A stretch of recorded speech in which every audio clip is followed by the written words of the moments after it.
जय हे भारत भाग्य विधाता। पंजाब सिंधु गुजरात मराठा द्राविड़ उत्कल गंगा, विंध्य हिमाचल यमुना गंगा उत्कल जलधि तरंगा। तब शुभ नामे जागे, तब शुभ आशीष मांगे, गाहे तब जय गाथा। जन गण मंगलदायक जय हे भारत भाग्य विधाता।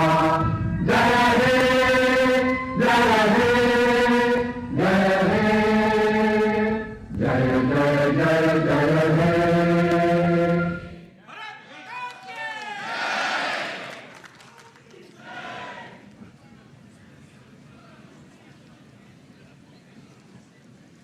Namaskar, very good evening, very warm welcome to all of you, my dear friends. It is a great honor, great privilege for me and for all of us to have our Honorable Foreign Minister, Dr. Jayashanker in Dublin. This is the very first bilateral visit by an Indian Foreign Minister to Ireland. Most challenging crisis of the century, the corona pandemic. And I can tell you that Honorable Minister had alerted us minimum 2 months in advance of what things can happen and how we should prepare for it. It required such a complex planning from repatriating Indians from 100 countries. It was world's largest civilian repatriation exercise, 18 million people. And it was not just the issue of logistics that you arrange the airfare. It was also like take care of every single individual's isolation and his transportation from the airport to his hometown. So Ministry of External Affairs had to coordinate with practically all ministries in Delhi, and also we had to coordinate with all state governments and also district authorities. So I can never forget the calm, the leadership, the vision, the guidance that Honorable Minister provided us in dealing with that crisis of the century. So there is a lesson for all the young professionals in the crowd that you should imbibe. Sir, before I invite you to speak, I also wish to share something about the Indian community here. I have been there as ambassador. I can never express my gratitude enough to Indian women, particularly nurses, because of their service in the front line during the corona period. The goodwill for India has reached not only every county of Ireland, but almost every home of Ireland. Thirdly, the community here is probably the most generous we have encountered, most helpful community that we have encountered, and because of their help, we are able to actually implement the vision of Ek Bharat, Shresth Bharat. We have started, sir, a state-wise, state-themed cultural event. It's very, normal that wherever you go, people say good things about Indians. I always tell others that when we speak of the image of India, others don't look at a map to have an image of India. They remember a person. They remember somebody they know, some experience with them, a face, a relationship, a feeling. And while I have experienced this across the world, I must tell you, I felt it very, very strongly, so I can fully understand what the ambassador was trying to convey.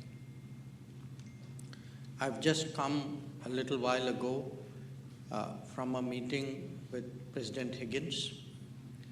Earlier in the day I met a collection of people, including the former Taoiseach Prime Minister Leo Varadkar, some of the ministers in the cabinet. Tomorrow I will be meeting my counterpart, Deputy Prime Minister, Foreign Minister Simon Harris. But in all the meetings, for me it was a great, I would say, sense of pride. They brought up the Indian community. They mentioned the contribution of the Indian community. Exactly what the ambassador said, that the professionals out here, the people who have contributed to the not just development but especially the health sector in this country. So I want to really sincerely give a very big thank you on behalf of the nation, because you make my job and my life easier.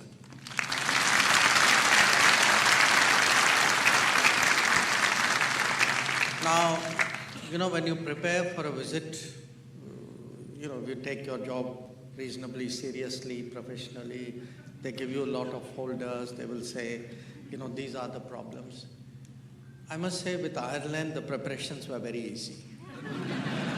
There were no big problems. There were mostly good things which they told me. And I found, trade was reasonably good, about $16 billion at least, maybe higher. That the Indian community, I'm now told, is almost 1 lakh. That the number of students is about, I think 13,000 was the new number that they gave me. And with Ireland itself, we have a very good tradition, and we have a very old tradition. In fact, before I came here, my immediate engagement was in the university college. And I was telling the students there that if any of you check Wikipedia, just go into Wikipedia, do India-Ireland relations. Something very interesting pops up. It's a 1920 lecture given by the person who became president of Ireland, Yemen de Valera, in New York, making a case why India should be free. Now, when we look at this part of the world, Europe, there was no other country, no other political force, political leadership which took that position at that time. In fact, most of this region largely stood with the colonial power. And Ireland, in many ways, was an exception because it was itself occupied. So, we've always had this very, I would say, special connection with Ireland. So when we look at how the Irish themselves have built their nation, their freedom struggle, how they have revived their culture, because the colonial period, colonial power tries to erase the culture. In fact, there is so much which is actually worth knowing, worth learning, worth thinking about. And so even though, I had official meetings, I still did 2 things today, which I'm sure many of you have done, but if you have not, I would recommend it.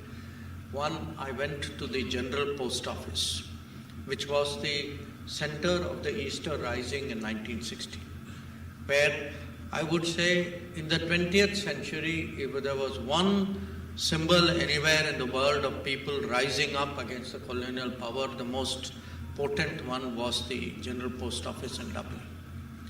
And as a country which fought for its own freedom, for me, that was an important first stop. And then somewhere in my programs, I found time for one other thing, which I had promised myself I would do, which is to visit,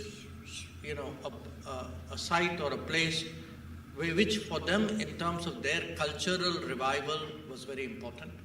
Because here is a country whose actually language was under threat, not just culture. And I went to see the Book of Kells, which is a UNESCO World Heritage site here. And I do want to tell you that for us, Ireland has been a very good partner. There are people with whom I have worked with multiple ministers, including the current one, and many of his predecessors. So, for all of you, do be assured, in fact, make the most of this relationship, because I think we think well of this country, they think well of us. We work together in multiple forums. In fact, our soldiers are even deployed together in Lebanon in the UN force. So there is a lot going for us here, and I'm very sure with all the contributions and everything that you do, it'll only get better. Now, having said that, I also want you to know one other important development, which is that Ireland, as part of the European Union, will naturally get many of the advantages which will happen when our relationship with the European Union will improve. And we just last week had something unprecedented in our history, which was there's a new European Commission. So the President of the European Commission, Ursula von der Leyen, and 21 out of the 27 commissioners came together to India. They have never done a visit like this. And it says something today that, because, eventually I do want to, share with you what is happening at home, and I know all of you obviously are interested in that. That when 21 European commissioners come together in a very rare gesture, clearly there is a shift, there is an improvement in the world's interest in India. And it's not a one-off, A day after that, in fact, we had a big business delegation led by there's a lady called Princess Astrid, who is the king's sister in Belgium. So she led a business delegation of, I think, about 350, 360 companies from Belgium. And I mention this to you because we are today attracting the interest of the world. This is not just another nation rising. We are at least a 5,000-year-old civilization. There are very few civilizational states left in the world today. So when we come to the front ranks of the world, which we will, it will be the arrival of really a very different kind of player. And that too is something which, all of you need to understand, you need to appreciate, and most important, you need to project. So once again, I do want to thank you all. I know, maybe a long, late day for me, but it is for you too. So you've all taken the trouble to come here. I very, very deeply appreciate it. But again, as I said, I'm very hopeful that, by coming here, by engaging my counterparts, I'm able to sort of give a certain additional energy into this relationship. This is a government, this is a country, these are people who are very natural partners of India. You can feel their goodwill and their hospitality and their welcome every day in your own lives. So you don't need me to tell you that. But I do need all of you to ensure that this relationship keeps growing, that the understanding of India keeps increasing, and that the respect for India and the value which India brings for the world is increasingly recognized here. Thank you once again.